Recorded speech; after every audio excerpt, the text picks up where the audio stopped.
wonten menika pinanganten kakung kang sampun lumampah pinuju ing Bali Wiyaga. Busananira pinanganten kakung pating gumebyar sumara aminggo bisananing Sang Raja. Kagem kula kanigara aminggo bisananing Sang Nata. Kapandu kadang rias saking tata rias disaweding pinanganten kakung badhe andhaken adicara nggih menawi adicara panggih pinanganten pramila kapandu dening kadang cocok lampah saking Mas Saleh. Lampahira pinanganten kakung nderekaken lampahipun cucuk lampah. Alon-alon lampahipun pinanganten kakung pinuju ing Bali Wiyaga. Sak pecak mangu, sak pecak kendel kadosa wonten manahipun pinanganten kakung wage-wage enggal piwana.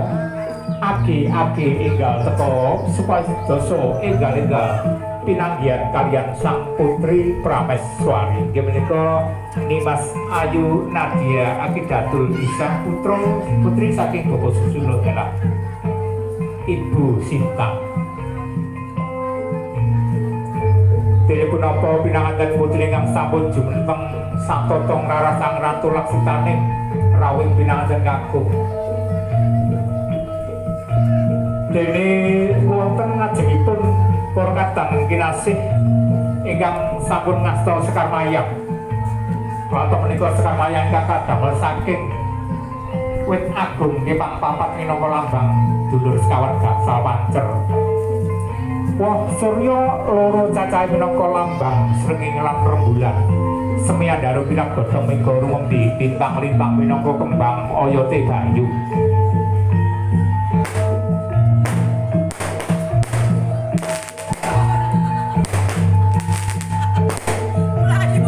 Wonten menika Sekar Mayang kang saking kadamel saking janur kuning. Janur kang tegesan jatining nur. Dene punapa sampun kasrat wonten kasuwargan jati sadereng nur saderengipun wonten jagat gumelar. Menika kalimat la ilaha illallah Muhammad Rasulullah. Minangka filosofipun wontenipun janur ingkang ateges sadereng nur nggih cahya. Alon-alon lampahira piranganten kakung menuju ing Bali Wiyaga.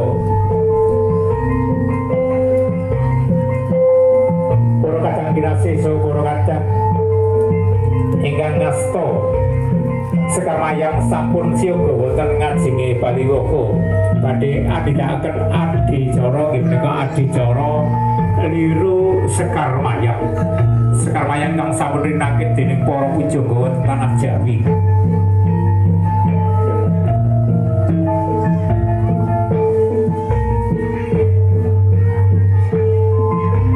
Dening Ibu Pangrawu Busana Tata Rias Tisaweding. Para kadang saking keluarga pinanganten kakung dalah pinanganten putri badhe andhakaken adicara nggih menika adicara liru Sekar Mayang.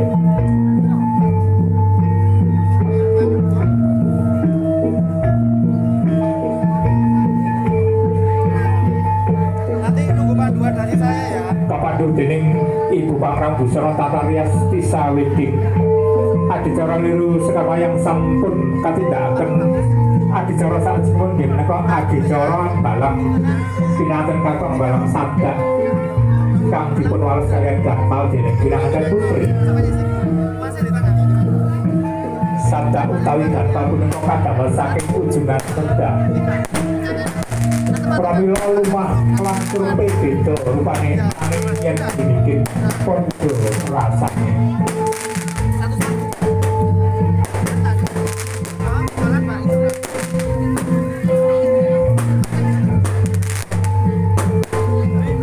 Bapak menika suasana kang ngasih para bapak para ibu kami jumeneng minangka prakondo.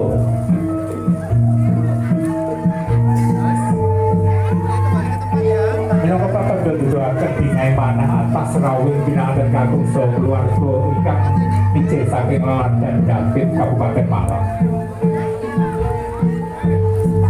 Kamandu dening Ibu Pangrawu Busana Tata Rias Tisaweding pinanganten salibin nindakaken adicara salajengipun.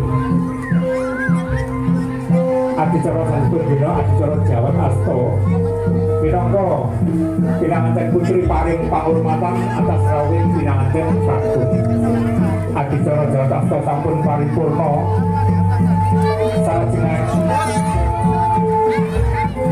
Salajengipun kandhirikaken para kadang pinanganten saripun adhiraken adicara nggih menika pidato tigan. Pinanganten kakung tigan kanthi suku tengen. Pecah putih raga kuning sukma. Salajengipun dipun wangsul kaliyan toya sekar taman dening pinanganten putri. Pecah tigan minangka lambang bahari wiji. Mugi-mugi pinanganten saripun anggenipun nglampahi mandiyane bebrayan agung enggal-enggal pinaringan welasing Gusti kang arupi momongan ingkang dipun gulawa taksih sarengan kanthi kebak tali katresnan jati. Adicara salajengipun menika adicara miteri jagat. Adicara punika kabudut saking criyosipun nalika Nabiyatam Musa Sidrawan itu melakukan alam dunia pisah wonten 200 langkung tahun boten kepanggih salajengipun Nabiyatam donga wonten ngajenge Ka'bah lan diwujudaken dumanipun Nabiyatam dipun kepanggihaken kaliyan Sidrawan wonten Jabal Rahmah. Menika filosofipun adicara miteri jagat menika pinangan putri miteri pinanganten kakung. Sampun paripurna anggenipun nindakaken adicara miteri jagat salajengipun menika adicara nuju tirta wening. Dene punapa Kanjeng Bapak Dalah Kanjeng Ibu paring tirta wening paring pinanganten saripun.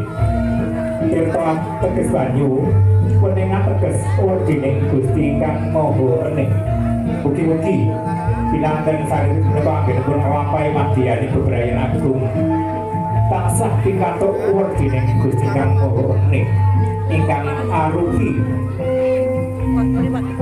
pitulungan anggenipun nglampahi madyaning bebrayan agung tansah reput ing margi kaleresan. Paripurna anggenipun nindakaken adicara nunjuk tirta wening salajengipun duka adicara nggih menika adicara sindur kinayap ya adicara sinduran. Salama singgang suta reka abang lan putih Kanjeng Rama Bapak Susilo Wahyudi mapan wonten ngajeng laku ing ngarsa Suktuwada ateges Bapak Susilo Wahyudi paring tulodo mring pinanganten saripun anggenipun nglampahi madyaning bebrayan agung punika kedah ati-ati lan waspada supados tansah pikantuk kawujudan utawi karanggih. Pramila wujudipun Bapak Wahyudi lumampahipun alon-alon menika pratandha paring keluarga dhateng pinanganten kekalih. Salajengipun pinanganten saripun mapan wonten tengahing lagu ing madya babon karsa. Ateges pinanganten saripun tansah nderek anyuwun napa ingkang dados pritunggalipun Kanjeng Rama. Menika anggenipun nglampahi madyaning bebrayan agung Sangatara Madya menika kedah hati-hati lawan waspada. Salajengipun kandharaken Kanjeng Ibu mapan wonten peniting laku minangka pratandha bilih Kanjeng Ibu tansah nderek anyeng kuyung kanthi donga-donga keting kalbu rinten kelawan dalu.